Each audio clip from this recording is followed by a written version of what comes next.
Hi guys, how you doing? It's a very sunny afternoon here in Yorkshire. My name is Dom Smith from Soundsphere magazine and Gimme A Hull Yeah. I had a great chat with WWE Hall of Famer Jeff Jarrett this afternoon about his podcast My World, a bunch of his inspirations. It was awesome. Like obviously, it's a wonderful chat to have, and it's a great privilege. Thank you to Michael from Lucha Libre Online for letting us do this. So without further ado, I give you Jeff Jarrett. Thanks, Dom. Where are you from? Where are you at right now? Yorkshire, Hull in East Yorkshire. Yeah, so I Now, went. is that Yorkshire, Alabama, or Tennessee? No, it's actually the UK, man. It's I, actually the UK. I can tell by the accent, my friend. You got it, man. You got it. No, yeah, yeah. Cheers for making the time. I appreciate it, man. Yeah. So you've got a podcast to promote. You're doing a lot. You're doing a lot on it in a minute. I'm just going to make sure it's recorded. So you've got My World, the podcast coming up. You're a born performer, mate. You've been doing this for a long time. How does this podcast, how does putting this together challenge you in new ways as a performer? Well, I tell you what, if you would have, and Conrad Thompson, my co-host, who, it goes without saying, his format is different. It's not guest based. It's me and him one-on-one, getting to tell the story behind the story. And so you ask what the challenge will be is, and that, I've told wrestling stories my whole career, but they've been in car rides or in dressing rooms or long plane rides or whatever it may be. But this format's different, and the world we live in with on-demand entertainment, Netflix or Hulu or YouTube, or the world and how we consume entertainment now is different. So the challenge is no, it's not going out and having a great wrestling match. It's making sure that the podcast is entertaining, because if it's not entertaining, I know I'm not going to come back and listen to something that's not entertaining. And so, even though my stories, and this is where I'm leaning in on Conrad, and I've told him this, he's in charge of the topics, because what I think may be entertaining may not interest you, Dom, or may not interest the listener. So as we get into this, I think it's going to be a work in progress. But again, the challenge is, it's a business as well, with blue chip sponsors. It's, you can listen to it all over the globe, and it's, one of the next stages of my career. So I'm really excited, but also know that if it's not entertaining, Dom, you're not going to listen. Well, I'm sure it will be, man. There's a lot of people obviously interested in it. One of the things I wanted to ask you is you're renowned, like I said, we use the word performer again, across various promotions and culture, really, as a great performer. Now, one of the things I do as part of my work is work with young people who they look at you, they look at Jeff Jarrett, and they think, oh, I'm never going to be that successful. I'm never going to be as good as Jeff Jarrett. They have a lot of issues with self-confidence. So I wanted to ask you, mate, how did you initially, when you first had to find, when you went from being a promoter to a performer, and I suppose you need it as a promoter as well, of course, that confidence that's carried you through an entire career of performing on a global stage? That is a, Dom, and I appreciate you bringing to the interview. That's a great question, because, my grandmother was a promoter. And my father was a promoter and a wrestler, but I'm one of five. I've got four siblings. I'm the only one in this business. And so, I played basketball as a high school kid. So I was a skinny punk kid with, candidly, not a lot of self-confidence. But the persistence and the perseverance and having great mentors around me, that I really stepped and looked at, that look, my only responsibility is what I can control today.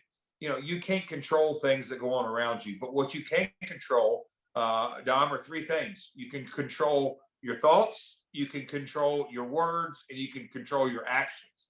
So I try to tell young people that get into the business, only focus on what you can control, and what you can control is truly. And when I say thoughts, I've lost every argument that's happened between my ears. So it just goes without saying that's what happens. So if you really focus on the positivity and knowing, okay, what can I control? I can control what comes out of my mouth. I can control what I'm going to do with my day. And if you look at life on 24-hour increments, and really by the time you wake up, what's your plan? How are you going to get better? And look, no going in. Not every day is going to be sunshine. You're going to have rainy days. Theoretically and hypothetically speaking, you're going to go through storms in life, but realize the storms always pass. And when you come out of a storm, how did you get better? Every problem that you have in life is really an opportunity to grow. It's not a problem. It's an opportunity to grow. Absolutely, absolutely. And again, I think because people have this perception of you, or on a global level as a performer, I wanted to ask you, how have you changed and developed as a person over your career? Again, starting companies, starting a podcast, working for other people. Again, you've traveled the world, you've done all kinds of things. What have you learned about yourself as a person? I guess from the very beginnings of your career, working with your family, to building a company yourself, to performing in front of millions of people. How have you changed and developed, and what have you learned about yourself? Well, I think from my family instilled in me a great work ethic. That get up every day, put on your work boots, and go to work. Talking doesn't get you anything. You and I say that figuratively, but talking a good game never pays the bills. So you got to go to work. And when I say that, you got to go to specific work and have a plan and action. A dream without a plan is useless. So have a dream and then break that dream down into goals and break that goal down into a plan. And a lot of times, Dom, that plan starts, and this is something that I've learned over the last couple of years. The plan really starts by sitting still and focusing. And look, especially in this day and age, and look, I've got 5 kids, that social media and this and that, you never can disconnect because something's on TikTok or this or that, or you got school, you got work, you got a boyfriend or girlfriend, you got life going all around you. But there's something magical about getting alone by yourself and literally saying, all right, I'm going to stop just for a minute, even if it's 20 or 30 minutes, and say, okay, I want to accomplish this dream, but I need to break it down into a goal. And then I'm going to break that goal down into a plan. And then I'm going to break that plan down into a daily habit. If you don't do that and sit still and figure out what I'm going to do on a daily basis, your dreams never do come true, ever. Absolutely. So your plan, you've got to break it down into manageable chunks and create a plan. Absolutely. Absolutely. And a lot of that plan comes with your daily habits, whether it's eating, sleeping, whatever it may be. How are you going to focus on getting better? Absolutely, man. Absolutely. And I guess, it goes back to what we were saying earlier, very interested to get your definition of success, because now you're doing this podcast, you're gonna be talking about your stories, you're gonna be recalling a lot of stuff, and you've achieved, success by everybody. Well, I would say by everybody's standards, but I'm going to ask you, what does success mean to you? What does it mean to Jeff Jarrett? If you would have asked a 20-year-old Jeff Jarrett or a 30-year-old Jeff Jarrett or a 40-year-old Jeff Jarrett, and now in my 50s, the definition obviously changes. But a successful day today is, how can I help someone else? How can I, it's that simple. It literally drills down to, my job, in my opinion, is to get up every day and how can I help others? And I know God will take care of me. But, maybe a 20-year-old Jeff Jarrett wouldn't have thought of that. I had the dreams of world champion or main eventing Madison Square Garden or those kind of dreams. And they're great to have. But to me, it all starts with that still, quiet, simplistic mindset of how am I going to achieve these dreams? Absolutely breaking it down. And again, that's my, a couple more questions. Obviously, we work a lot with music and young people and stuff like that. Is there any music or people or places, obviously you mentioned your kids and your family, what is it that helps you stop and take stock on what you've done? Because again, we live in a world, like you said, social media, everybody's competing. What music, people, places inspire you to stop what you're doing and just take stock of what you've achieved and what you've done? Look, I'm from Nashville, Music City, so country, pop, you name it, rock. I'm a fan of, you know, when my daughter heard Bad Bunny was a part of WWE, they love Bad Bunny. So all forms of music, which is cool. But the mindset of and music, and I'm glad you brought that up. Music will get you in a headspace that and it gets you in a vibe where it relaxes a lot of the senses in a way that your mind can get creative. It's in you. If people will just stop and relax, and maybe it is turn on their favorite artist or whatever it may be, the intuitive and the creative thoughts will start to flow. But a lot of us, and look, I was one of those people for a long time.